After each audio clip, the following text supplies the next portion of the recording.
Conference. I don't take it for granted, so I just want to thank you for honoring our invitation. As you are aware, one of the three major policy plans of this administration is the fight against corruption, with the others, of course, being to tackle insecurity and also to revamp the economy. We will be having a series of thematic press conferences on these issues in the days ahead. With this one, on the fight against corruption being the first one.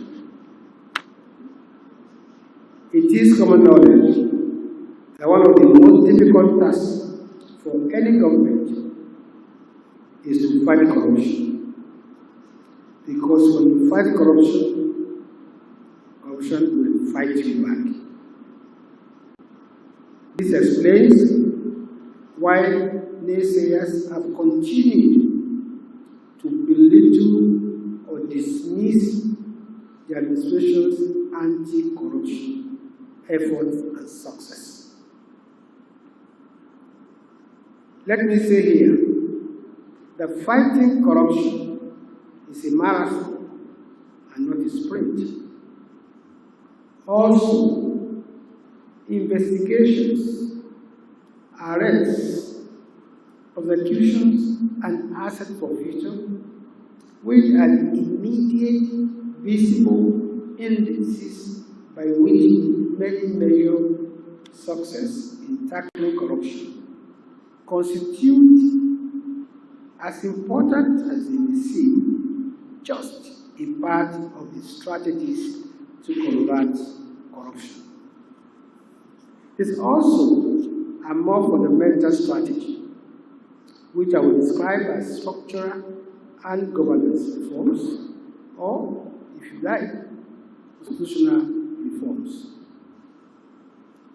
Today's press conference will therefore look at this fundamental strategy, at the same time highlight the successes recorded in recent times by the various anti-corruption agencies, including but not limited to the Economic and Financial Crimes Commission, EFCC, the Independent Corrupt Practices and Other Related Offences Commission, ICPC, the Nigerian Financial Intelligence Unit, NFIU, and the Code of Conduct, CCE. Gentlemen, the Buhari administration has taken bold measures to streamline cumbersome bureaucratic process in the implementation of government policies, check corrupt practices, and ensure accountability in the implementation, as well as delivery of these policies.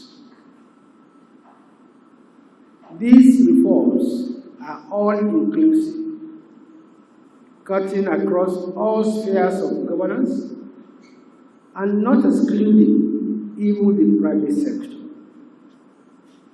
They are the Treasury Single Account, the Integrated Personnel and Payroll Information System, IPS, the Petroleum Industry Act, Financial Autonomy, the Petroleum Industry Act, the Financial Autonomy for State Legislature and Judiciary, the Whistleblower Policy, the Access Recovery, Justice and Law Reforms, Nigeria's membership of the Open Government Partnership, as well as the various instruments at the disposal of the federal government to track, trace, and stop the flow of illicit funds used in financing terrorist activities within Nigeria, among others. For those who may say that some of these reforms, like the TSC predate this administration, our response is very simple. What is the use of a policy that is not implemented? This administration has implemented these reforms with fidelity, and the reforms have made a huge impact in preventing corruption. For example, upon assuming office in 2050, President Muhammadu Buhari operationalized the TSA, a public accounting system that enables the government to manage its finances, that is both revenue and payments, using a single unified account or a series of linked accounts domiciled at the Central Bank of Nigeria. The President issued a directive to all ministries, departments, and agencies to close their accounts with deposit money banks, which you call commercial banks, and transfer the funds in all these accounts to the CBN on or before the 15th of September 2015. The single treasury account system was launched in 2012, but failed to gain traction until President Muhammadu Buhari gave it a fillip. The TSA system has now been implemented in more than 90% of all federal MDs, and this has resulted in the consolidation of more than 17,000 bank accounts previously spread across commercial banks in the country. And this has also resulted in a monthly savings of an average of 4 billion naira in bank charges alone. Also, against stiff opposition, the Buhari administration has expanded the coverage of the IPPIS, that is the Integrated Personnel Payment Information System. The TSA and IPs remain an unfolding revolution in public finance in Nigeria that have incorporated transparency and accountability into the system. The use of BVN to verify the federal government's payroll on the IP's platform has so far led to the detection of over 54,000 fraudulent payroll entries. The federal government has also utilized the BVN system to verify beneficiaries and vendors in the Anchor Borers program, the Empower program, and the Home School Feeding program, among others.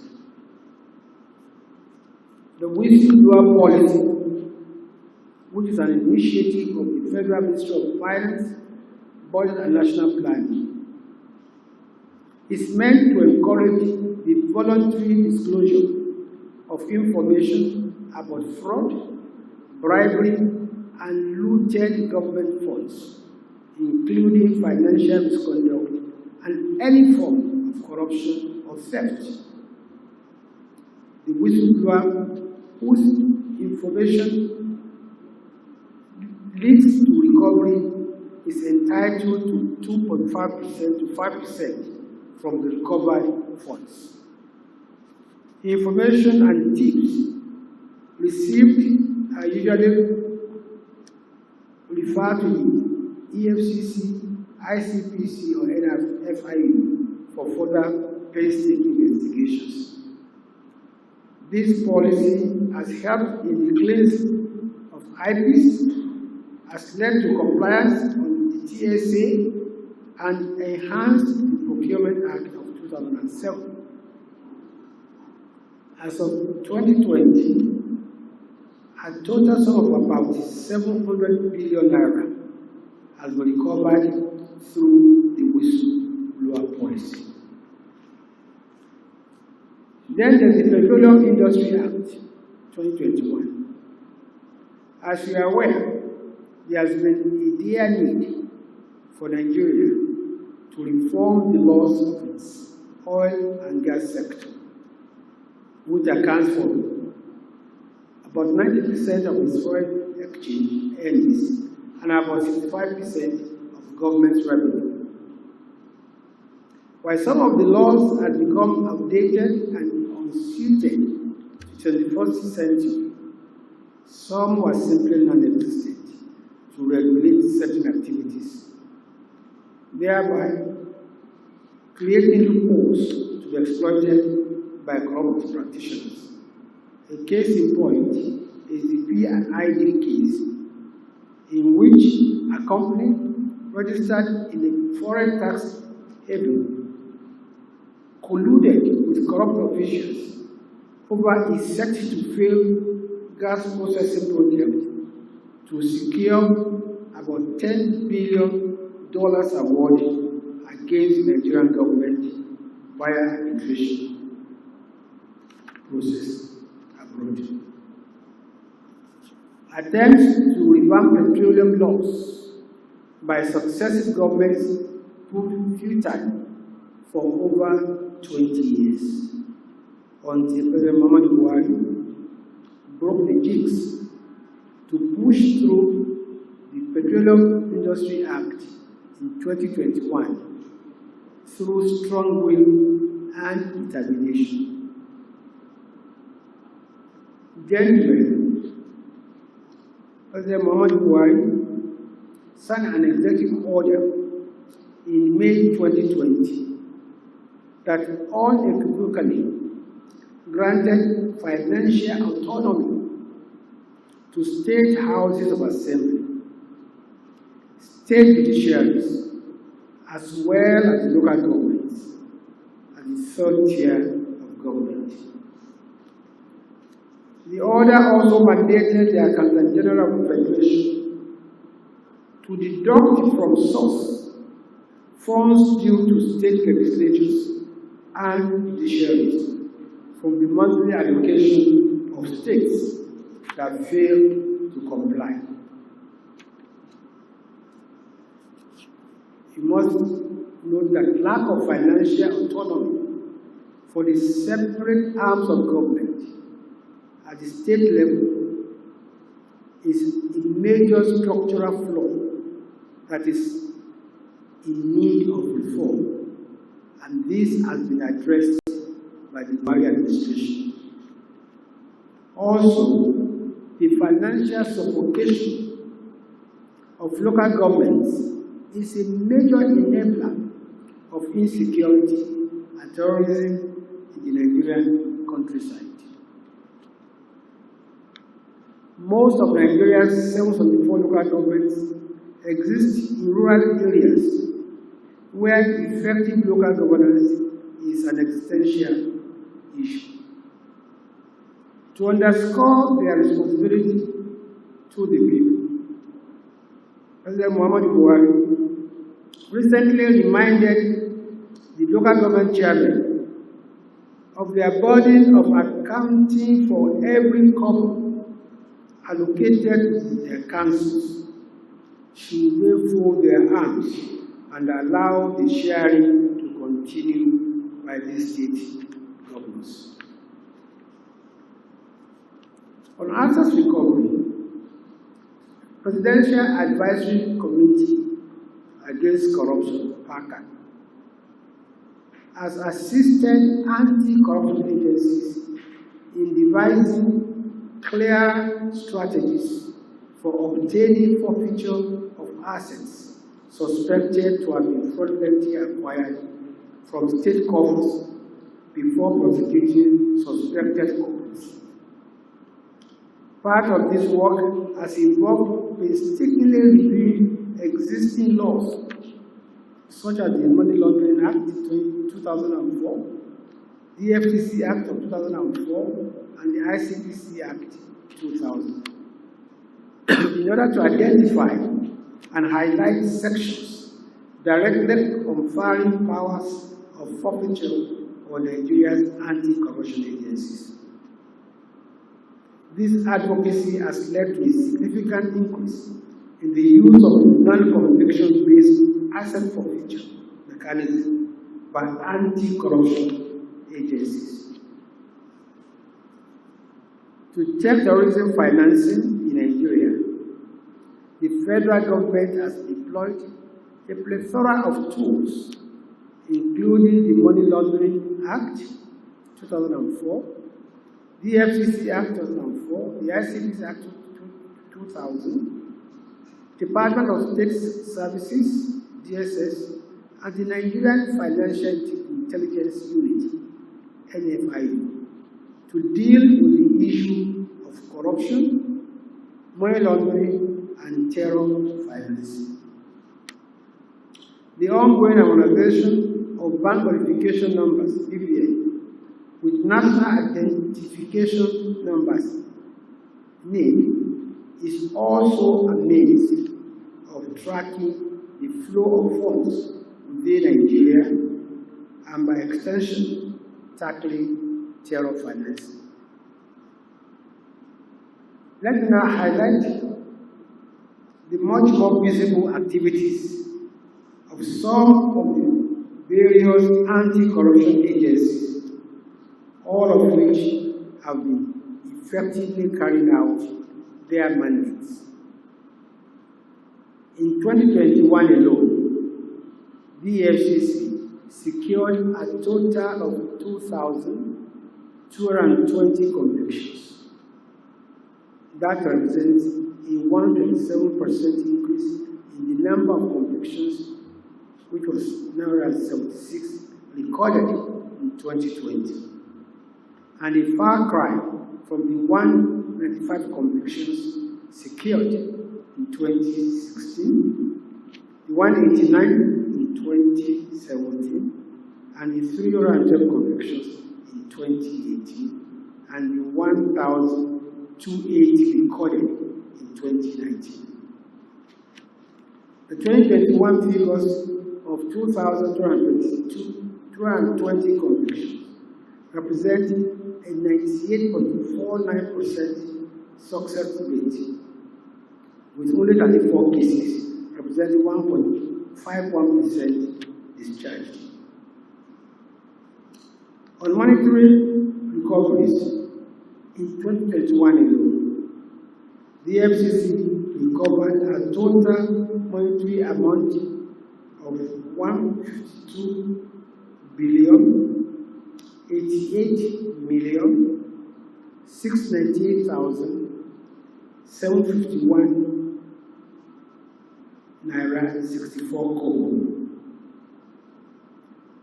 1,182,519 pounds sterling.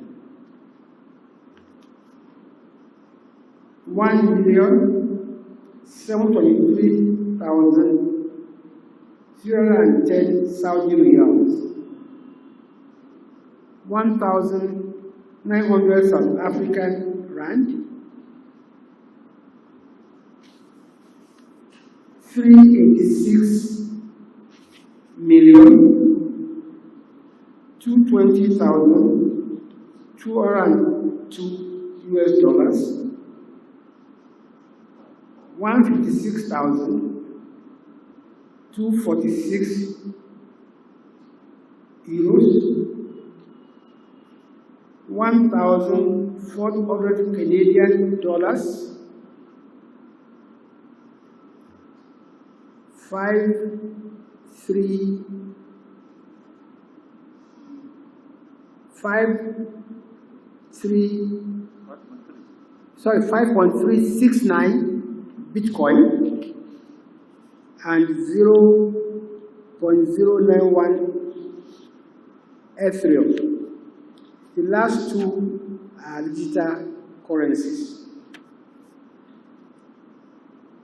The ICPC has played a pivotal role in bringing about structural changes in the operations of the government, especially regarding improvements in MDA's budget utilization, better value for money, improved project completion, sound delivery, and higher level of anti-corruption awareness.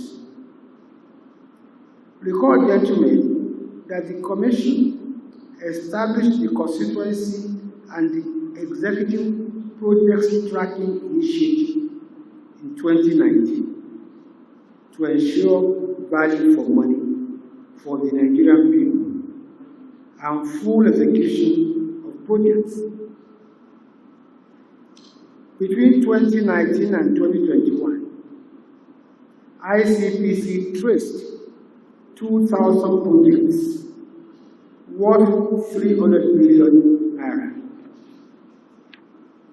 During the same period, 326 contractors of abandoned projects across the 6 geopolitical zones were forced by the Commission to return to site to complete projects for which they had been paid about 32 billion naira. Also, the ICPC's assets tracing recovery and management project led to the recovery of cash totaling $34.346 billion and US $1.62 million between 2019 and 2021. Also, the Commission's system study and review of personnel and capital boards of MDAs resulted in savings of 261 billion naira to the government between 2019 and 2021. ICPC has also secured 66 convictions from 243 cases it filed in court during the same 3-year period. For its part, the analysis by the Nigerian Financial Intelligence Unit, NFIA, in 2021 revealed 96 financiers of terrorism in Nigeria, 424 associate supporters of the financiers, the involvement of about 123 companies and 33 bureau de change, in addition to identifying 26 suspected bandits, kidnappers, and 7 co-conspirators. The analysis has resulted in the arrest of 45 suspects who will soon face prosecution and seizure of assets. Also, from its analysis of tax evasion and tax avoidance linked to corruption, NFIU has identified 3 trillion 909 707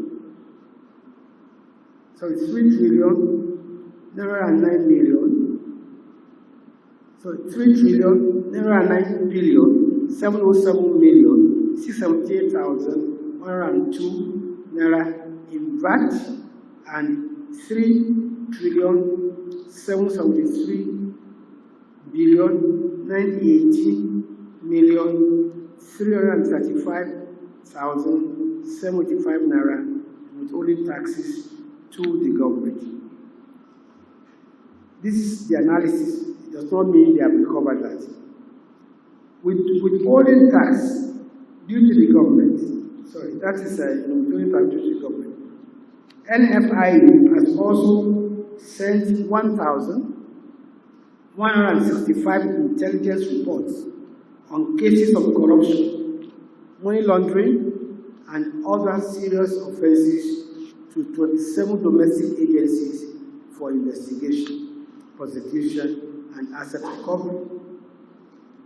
On terrorism financing, NFIA had intelligence exchanges on Boko Haram, Iswap, banditry, kidnapping, and others with 19 other countries.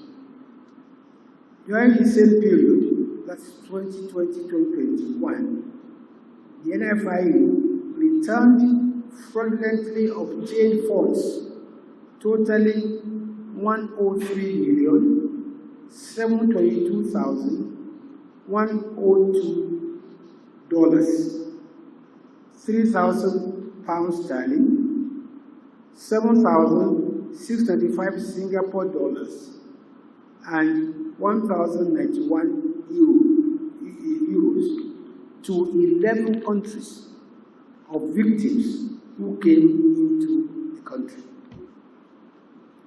There's also the Code of Conduct Bureau, which was established as an institutional response to the observed deterioration in the conduct of public officers, especially because these behavioral changes manifested greatly in the abuse of public office for private gains. The CCB handles, among others, issues of asset declaration by public officials, as well as the verification of the assets. In 2021, CCB issued 125,000 asset declaration forms, out of which 97,201 forms were returned. These figures represent a 48% increase in the number of asset declaration forms issued and a 1,000 increase in submission compliance when compared with the previous year. As part of its reforms, the CCB is ready to deploy an online asset declaration portal that will allow for enhanced storage and retrieval of data, reduce delays caused by incomplete and incorrect declarations, and reduce errors, among others.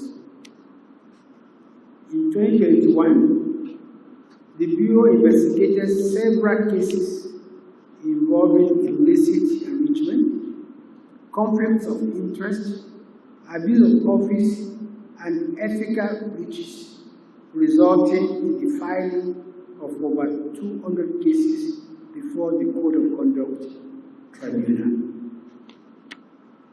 Gentlemen, we've gone to this length to let you know that the Buhari administration's fight against corruption is unwavering, alive, and on course. This administration has put in place structures that will not only check corrupt tendencies, but will also make corruption unattractive and costly to those who want to engage in it. Even the World Bank says that when approaching anti-corruption at the country level, it is important to put in place institutional systems and incentives to prevent corruption from occurring in the first place.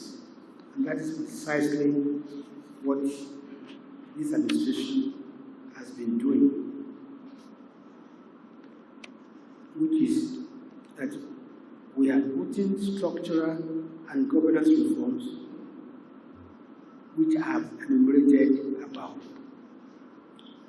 I want to most sincerely commend the efforts of the various anti-corruption agencies, ministries, departments and agencies for their unwavering commitment to the fight against corruption.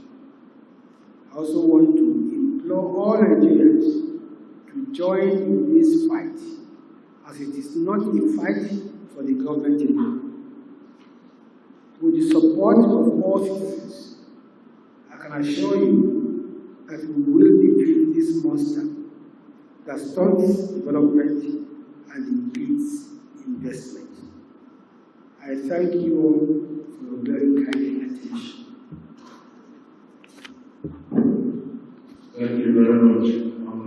respect. This press conference is not a reaction to the to the TI report at all. This press conference, like I said, is the first in a series of thematic press conferences that we're going to be holding to explain what the administration is doing in areas of fighting corruption, revamping the economy, and fighting insecurity. And what we have done is simply to tell the world what we've been doing in this fight against corruption.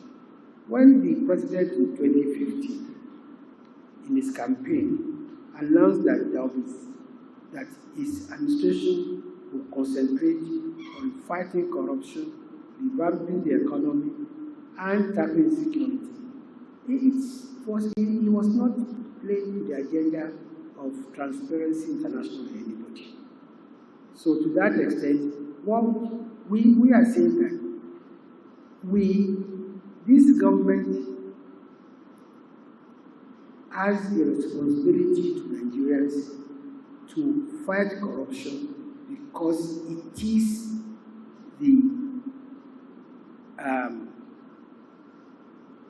one of the campaign promises of the administration. And what I've tried to do is to detail what we've done in terms of convictions, in terms of recoveries, but more importantly, in terms of the institutional reforms we have carried out, and in terms of the structural platforms that are available today that work every day to fight corruption. Thank you. Clearly, the issue of DSO cannot come in, of course, you know that. We are talking about this is about anti-corruption. Thank you. So, Abraham. I said earlier, part of their job is to trace illicit funds, either drugs or terrorism, but they've been able to identify and they will charge to go 45 people who are terrorists who are linked to illicit funding. Two, I did not say 7 trillion was the 10 trillion naira was recovered from either VAT or withholding tax. No, I said analysis, and I think I even stopped to explain that NIFIE analyzed, and from that analysis they came out with certain conclusions. I'm glad that you made that issue. Thirdly, IPs. You see, my position on IPs, and I think you should check, to the best of my knowledge, today, ASU is an IPs, to the best of my knowledge. So I don't think it's an issue I want to believe. And if every organization should insist on its own form of accounting and payment, you will not be able to achieve what we have achieved in ensuring that we will fight corruption. I explained to you here that IPs alone led to the detection of 54,000 fraudulent entries, which means 54,000 people were earning money as if they were working for government. So, and when we are fighting corruption, we must take the large perspective. So, but to the best of my knowledge, I do an IPs already on, that ASU is already on IPs. Yes, please. Subsidy. I want to assure you that the anti-graft agencies will continue to do their best But without the cooperation of the populace, we will not succeed. On the issue of the whistleblower policy,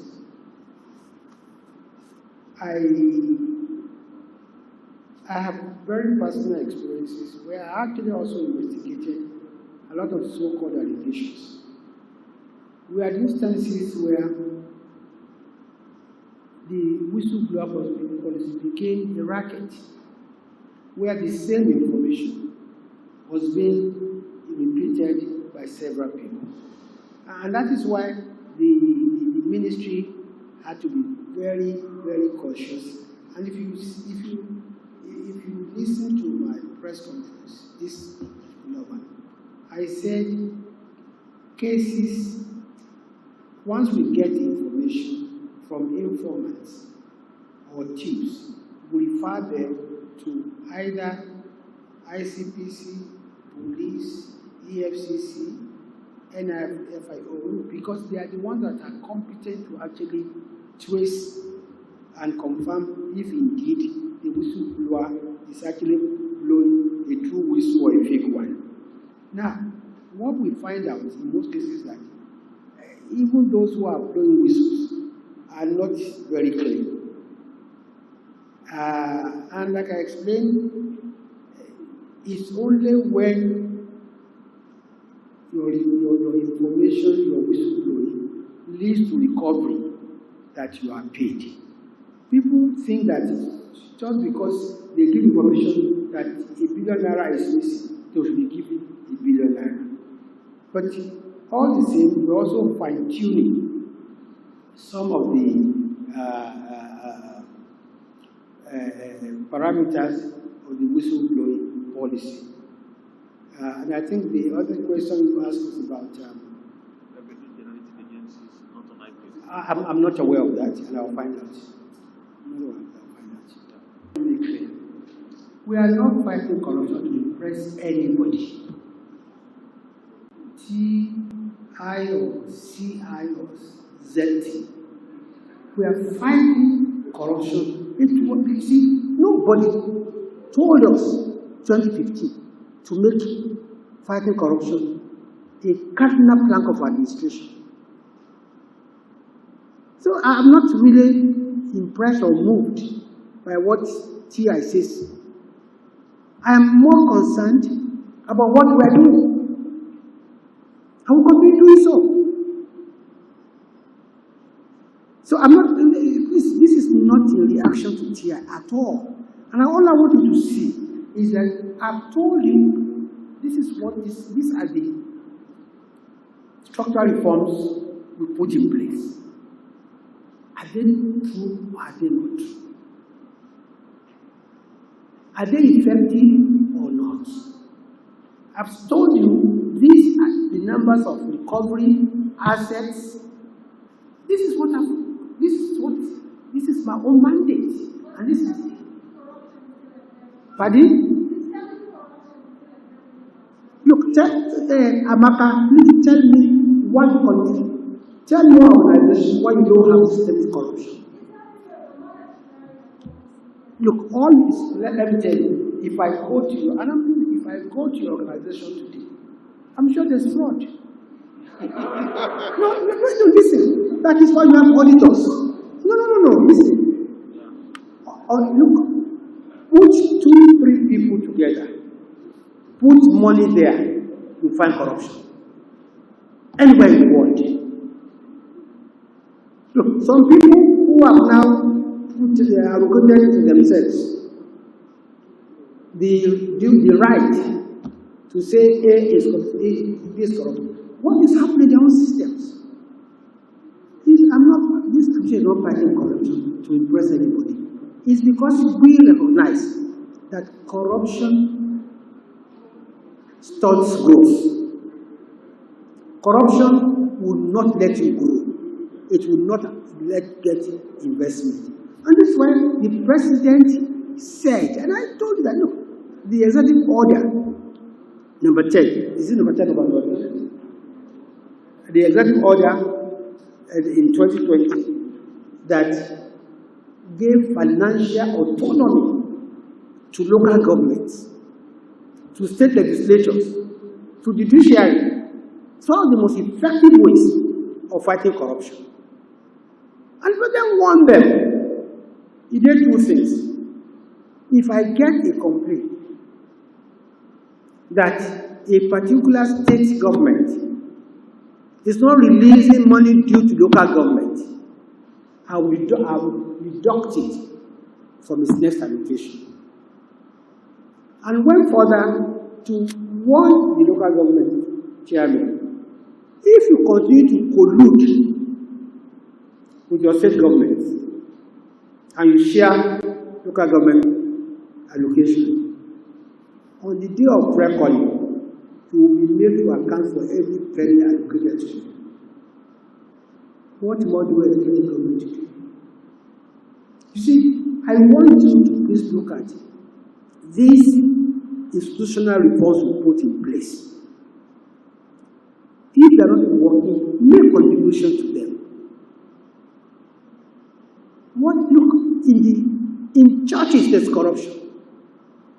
In mosques there's corruption. Anywhere there's human being, there's corruption.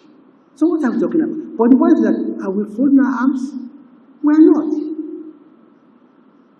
I will continue to do our best to eliminate corruption. But if you stay there and say there's systematic corruption, of course if there's none, there will be no FCC, there will be no NFI, there will be no SSS. Every day, crimes are being committed in every second. Crime are being committed in every corner of the globe. Thank you very much. Have a nice day. Thank you very much. Let me come to the end of this presentation. Thank you for listening.